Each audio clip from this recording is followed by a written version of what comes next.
उत्तर प्रदेश के उपचुनाव की वोटिंग से पहले प्रचार प्रसार थम चुका है।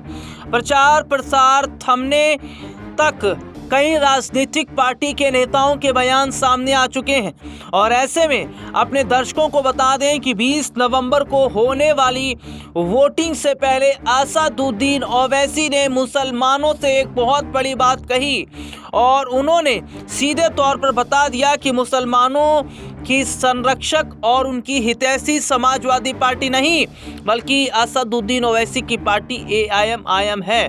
देश के सबसे बड़े सूबे यूपी में 20 नवंबर को 9 सीटों पर उपचुनाव होने हैं।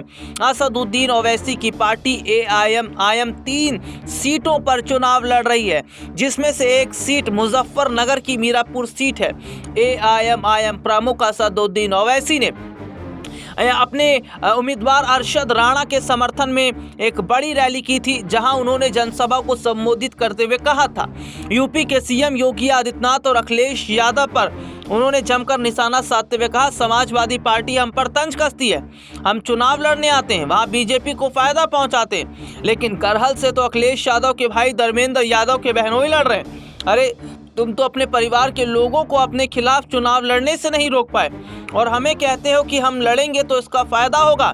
इसका फायदा जिसको भी हो। ओवैसी ने यहाँ मुजफ्फरनगर दंगों का भी जिक्र किया, जिन लोगों को बेघर होना पड़ा उनकी तकलीफों को याद दिलाते हुए अखिलेश यादव की सरकार में मुजफ्फरनगर में 50,000 से ज़्यादा मुसलमान बेघर हो गए थे। वे लोग कैंपों में ज़िंदगी गुजार रहे थे। तभी अखिलेश यादव सैफई में बॉलीवुड के गानों पर जो बड़े बड़े डांसर हैं उन्हें नचवा रहे थे और उनका आनंद उठा रहे थे।